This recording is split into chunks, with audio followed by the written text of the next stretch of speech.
온 이스라엘이 헤브론에 모여 다윗을 보고 이르되 우리는 왕에 가까운 혈족이니이다. 전에 곧 사울의 왕이 되었을 때에도 이스라엘을 거느리고 출입하게 한 자가 왕이시었고 왕의 하나님 여호와께서도 왕에게 말씀하시기를 내가 내 백성 이스라엘의 목자가 되며 내 백성 이스라엘의 주권자가 되리라 하셨나이다 하니라. 이에 이스라엘의 모든 장로가 헤브론에 있는 왕에게로 나아가니 헤브론에서 다윗이 그들과 여호와 앞에 언약을 맺음에 그들이 다윗에게 기름을 부어 이스라엘의 왕으로 삼으니 여호와께서 사무엘을 통하여 전하신 말씀대로 되었더라. 다윗이 온 이스라엘과 더불어 예루살렘 곧 여부스에 이르니 여부스 땅의 주민들이 거기에 거주하였더라. 여부스 원주민이 다윗에게 이르기를 내가 이리로 들어오지 못하리라 하나 다윗이 시온 산성을 빼앗았으니 이는 다윗성이더라. 다윗이 이르되 먼저 여부스 사람을 치는 자는 우두머리와 지휘관을 삼으리라 하였더니 스루야의 아들 요압이 먼저 올라갔으므로 우두머리가 되었고 다윗이 그 산성에 살았으므로 무리가 다윗성이라 불렀으며 다윗이 밀로에서부터 두루성을 쌓았고 그 성의 나머지는 요압이 중수하였더라. 만군의 여호와께서 함께 계시니 다윗이 점점 강성하여 가니라. 다윗에게 있는 용사의 우두머리는 이러하니라. 이 사람들이 온 이스라엘과 더불어 다윗을 힘껏 도와 나라를 얻게 하고 그를 세워 왕으로 삼았으니 이는 여호와께서 이스라엘에 대하여 이르신 말씀대로 함이었더라. 다윗에게 있는 용사의 수효가 이러하니라.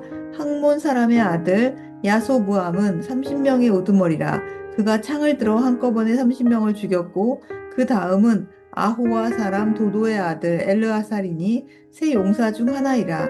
그가 바스담밈에서 다윗과 함께 있었더니 블레셋 사람들이 그곳에 모여와서 치니 거기에 보리가 많이 난 밭이 있더라.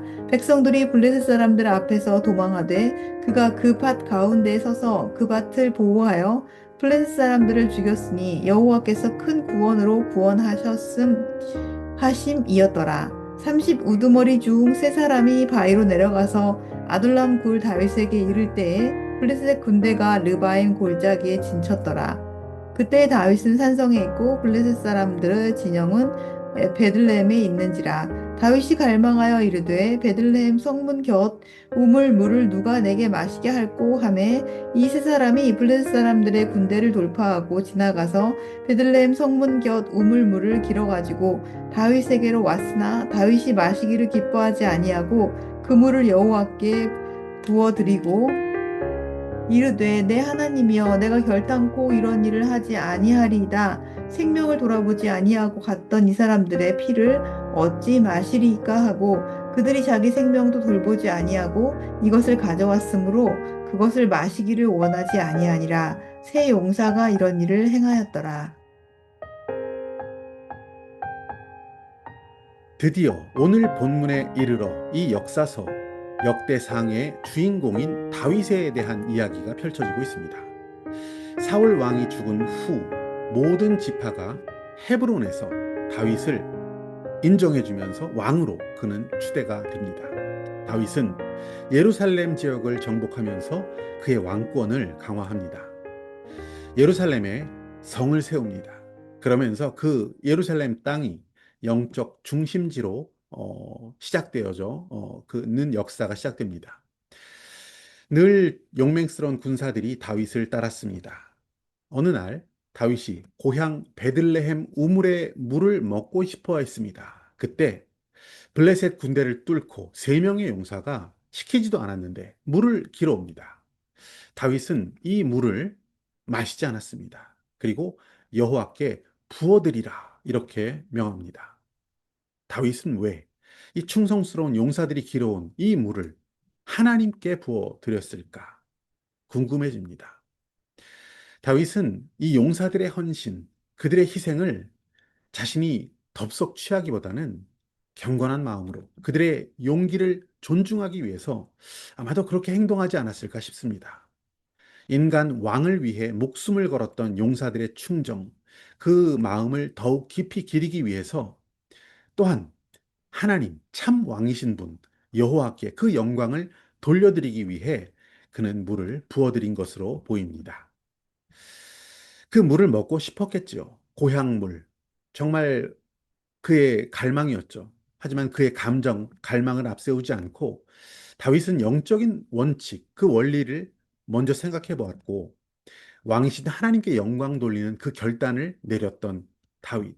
그의 모습은 하나님 보시기에 아름다웠습니다. 어쩌면 목숨을 걸고 길어온 그 물을 다윗은 그냥 이 베들레헴, 그 고향에서 온 물이구나라고 생각했던 것이 아니라 이것은 용사들의 용기, 그들의 피값으로, 생명값으로 생각했던 것 같습니다. 물, 이 생명에 해당하는 이 희생을 자신의 것으로 취하지 않고 하나님께 합당한 것이다 라고 여기고 이 영광을 하나님께 그는 돌려드렸던 것입니다. 이것이 이 다윗은 다른 어떤 왕보다 위대한 왕이 될 수 있게 하였고 하나님 마음에 합당한 자가 될 수 있었던 이유가 아닐까라는 생각을 해봅니다. 그는 인간적인 감정이나 갈망에 휩쓸리기보다는 먼저 하나님의 뜻을 생각해보고 하나님의 영광을 떠올려보는 사람이었습니다. 내가 지금 이 물을 마심이 하나님께 합당한가? 그는 먼저 그것을 질문했던 것입니다. 고린도전서 말씀 10장 31절 보시면 그런즉 너희가 먹든지 마시든지 무엇을 하든지 다 하나님의 영광을 위하여 하라.